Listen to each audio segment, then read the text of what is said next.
Good morning. This morning from the Nature Hideout at Laugh Pig Ranch. Good morning. This is Laura, and it is Wednesday morning, April the 28th. Yes, that's it. And I was just standing back here in our little nature hideout. This is kind of at the back of our property. You can see the fence behind me that goes out into the deep sector, or Terabithia, I think is what some of our neighbors call it. It's a probably only maybe 3, 4, maybe 5 acre plot of like swampy bog back there behind our property.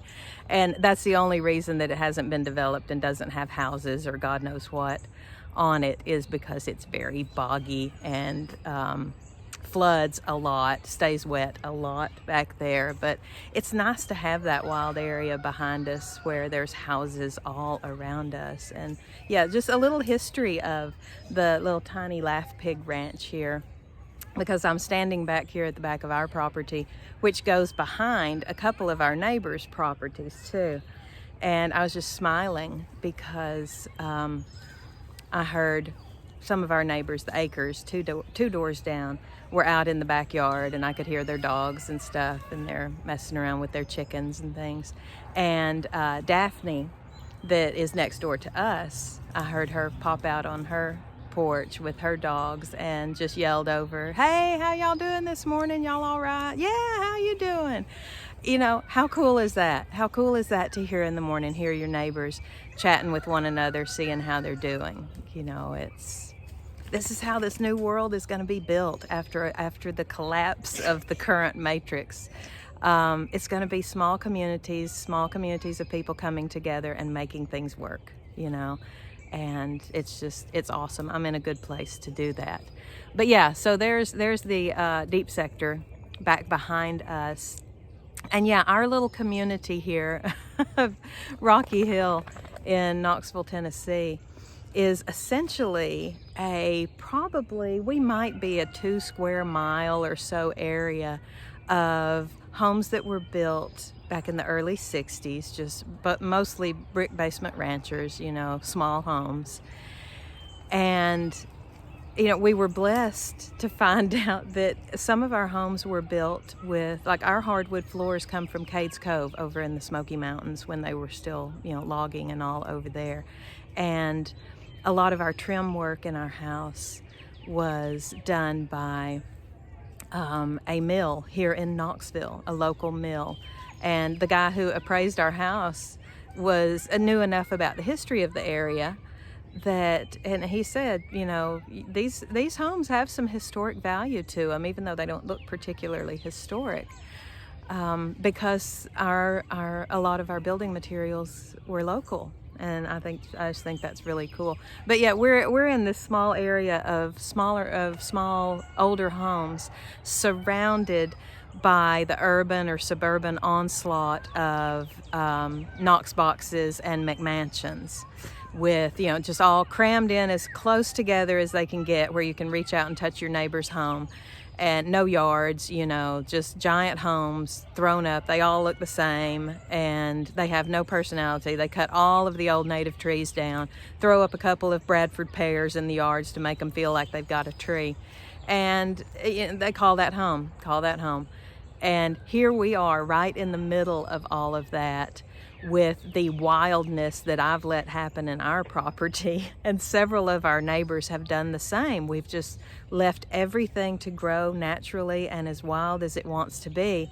And yes, we are the wild environmental oasis right in the middle of, you know, the suburban onslaught of residential housing. And I mean, all up and down Nubbin Ridge Road, that's the road that we live on, are, you know, tiny strips of trees that have been mowed down to cram 8 houses that look exactly alike onto that space. And here at our house, we get calls about a couple of times a month, I guess now, from real estate agents wanting to sell our property. When are you going to sell your house? Don't you know how much the market is booming and what you can make on your house? Yes, I know exactly how much we can make off of it because we've had it appraised. And the last one that called, and interestingly, they haven't called since then.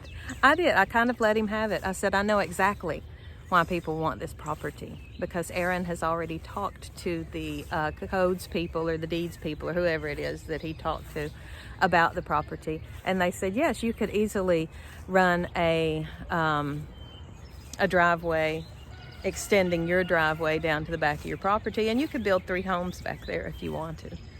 And so I know that's exactly what the developers, what the real estate agents want to do. Of course it is. They make big money doing that, cutting down all of my wild stuff back here and making it a perfect place for 3 more Knox boxes to sit. Guess what? No. No, because we have counted, I think we are up to about 17 species of songbirds and wild birds here that thrive on our property and come to our feeders all the time that we see and we listen to. You can probably hear some of them now. And we have a possum that lives back here in an old moonshiner-ish shed that we have at the back of the property, and we let her live there because she eats ticks and bad things and she doesn't bother anybody. So she gets to live in that old shed, and the dog sniffs around as if he would do something about it, but and she gets to stay. Lots of bunnies.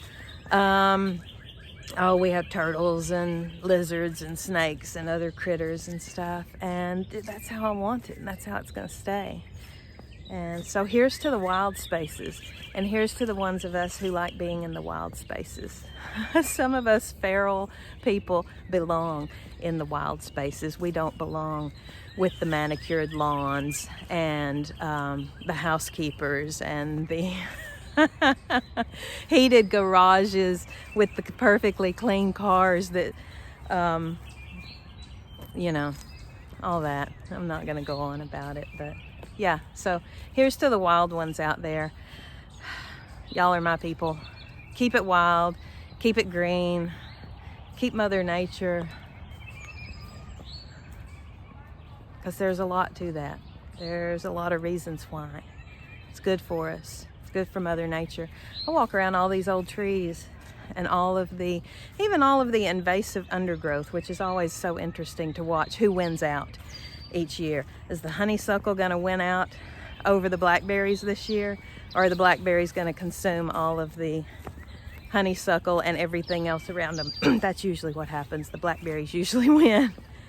But you know, when you're walking in your yard, walking in the woods, wherever there's lots of trees and lots of green and stuff, you know, just imagine in your mind's eye the oxygen molecules pouring out of these trees and green bushes and all of the green stuff around you. They're making oxygen, the thing that keeps us alive, the things that keep us breathing. And it's just pouring out of them like love for us, for all of us creatures here on the planet that breathe oxygen. And they're just making it every day for us without thanks, without expecting, you know, a thank you or anything, without expecting any great care. They just want to live just like the rest of us. So think about that next time you're looking at a tree. Picture all of that oxygen just flowing off of them for you. Just for you, from Mother Nature. Big fat gift from Mother Nature. There's the neighbor's boys. Hi, Riggs. Hi, Bevo. They're good dogs. They are good dogs, just like their owners are good people. We're surrounded by good people, and I'm happy for that. All right, I'm going to start my walk in earnest now and turn this off because I got other stuff to talk about, but it won't go with this video. So see you later. Go get out and get some green. Go out and enjoy some green. This time of year, it's perfect. Have a great day. This is Laura from Laugh Pig. See ya.